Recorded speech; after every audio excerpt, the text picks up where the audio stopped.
Rainbow Six Siege has seen a lot of operators introduced over the years, and one of the most important types of operators on the defensive side are anti-breach operators. So due to their importance and a defensive team's ability to win, you want to be picking the right one for the job. So in today's video, I'll be going over the anti-breach operators and rating them out of 10 in 4 key categories, those being gadget, loadout, secondary gadget, and versatility, same as usual. I will then add up their scores at the end of the video to come to a verdict. So make sure you watch until the end to find out who is the best anti-breach operator.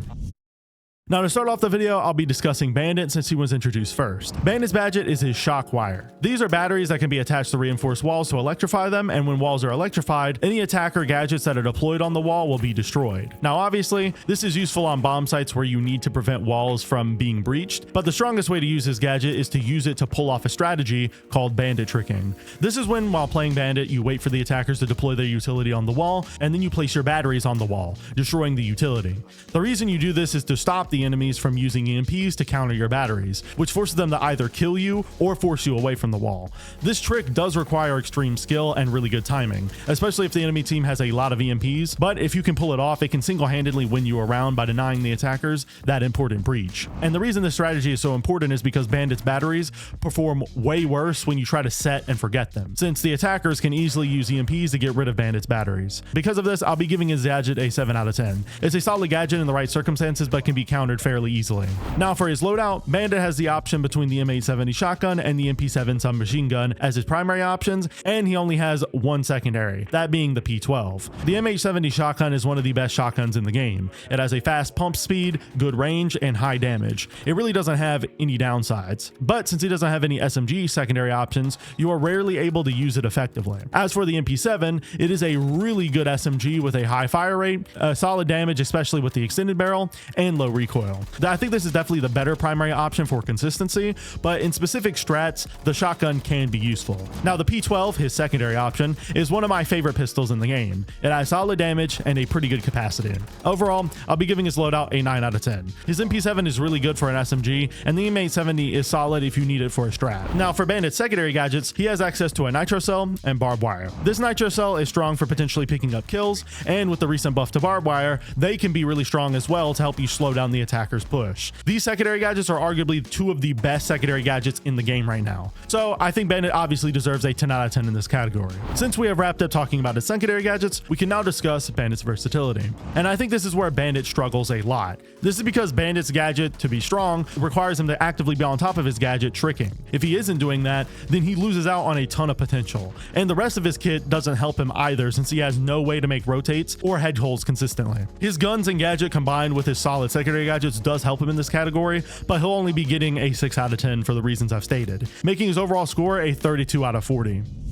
After Bandit, we can now discuss Cade, since he was the next in line to release. Cade's gadget is the Electroclaw. These Electroclaws can be thrown onto a surface and will electrify any reinforcement in their radius. This allows Cade to conceal his Electroclaws in really hard to see spots and in areas that are hard to reach with impact EMPs. For example, Cade can throw his Electroclaws on the ceiling above a reinforced wall, and it will still be able to reach the wall, electrifying it. Also, since his Electroclaws can be thrown, he can electrify hatches. This is huge considering no other operator in the game can do this, but he isn't just good for stopping hatches. His gadget's radius is so large that he can electrify 3 walls at once, which makes him extremely effective for that role as well. That large radius that he has also plays in his favor by allowing him to electrify walls through floors, making it even harder for the attackers to find and deal with him. And just for his gadget's sheer strength, I'll be giving him a 10 out of 10 in this category, because I feel it is a no-brainer. Now for Cade's loadout, he comes equipped with the AUG A3 submachine gun and the TCSG shotgun as his 2 primary options, and the LFP revolver or the 44 Magnum sniper pistol as his 2 secondary options. The AUG A3 with the extended barrel is actually pretty solid, but it still isn't the best of primaries. Its fire rate is slow, especially for a defender, and its damage with extended barrel is decent, but it really doesn't make up for the fact that the fire rate is so slow on this weapon. The TCSG, however, is solid. It has good range since it's a slug shotgun, and it has magnification sights. Its recoil can be a bit difficult to control, but the damage output more than makes up for that in my opinion, since it's basically a DMR with high destructive capability. As for his secondary, secondaries, the LFP is a really high damage secondary, but its capacity and high recoil is miserable, making it a really difficult secondary to use in a pinch. But the 44 Magnum isn't much better. And on top of that, the 44 Mag has its super zoomed in scope, which exaggerates its already high recoil. So overall, I'll be giving his loadout a 7 out of 10. It isn't necessarily bad, but it isn't great either. Anyways, now we can discuss his secondary gadgets, which he has the exact same options as Bandit, those being the nitro cell and barbed wire. And he also has access to observation blockers on top of that, which are terrible, but they are just added on top. So I'll still be giving him a 10 out of 10 in the secondary gadget category under the same reasoning as Bandit. Then finally, we can discuss Cade's versatility. And unlike Bandit, this is where Cade shines in my opinion. Cade's electro claws being thrown and having a large radius allows him to electrify hatches and large amounts of wall. And it also allows him to hide his gadget in hard to find spots. This combined with Cade's primary shotgun allowing him to make rotates and head holes on sight while also having good secondary gadgets makes him an absolute powerhouse and definitely worthy of a 10 out of 10 in the versatility category, leaving him with a score of 37 out of 40.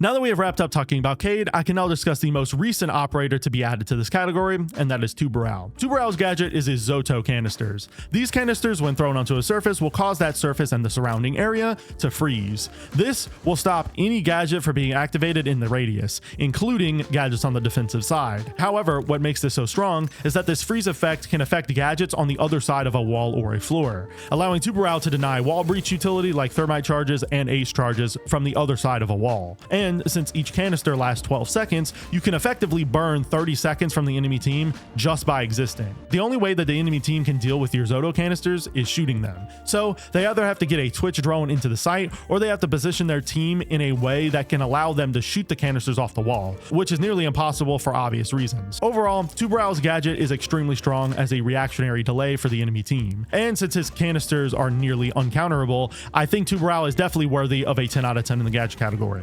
Now moving on to Tubarao's loadout, this is another place that he excels. Tubarao comes equipped with the MPX SMG and the AR-15 as his two primary options, and the PT-26 handgun as his only secondary weapon. The MPX doesn't have amazing damage, but it makes up for that with its extremely easy to control recoil, making it easy to hit headshots. And the AR-15 is extremely strong on the defense as well. It has high damage, low recoil, obviously since it's a DMR, and it has magnification sights available.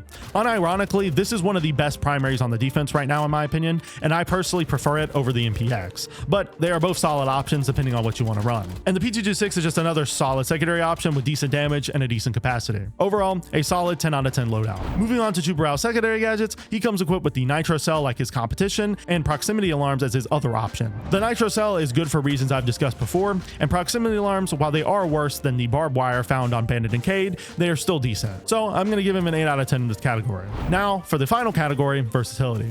Tubarao once again performs extremely well here. Tubarao's gadget allows him to counter hatches and wall breaches. His DMR can be used to make head holes and footholes on site, and he has solid secondary gadgets as well. The only issue with Tubarao when it comes to this category is the fact that he has to stay alive to get the most out of his utility, but he's still very strong. So I'll be giving him a solid 8 out of 10 in this category, leaving him with an overall score of 36 out of 40.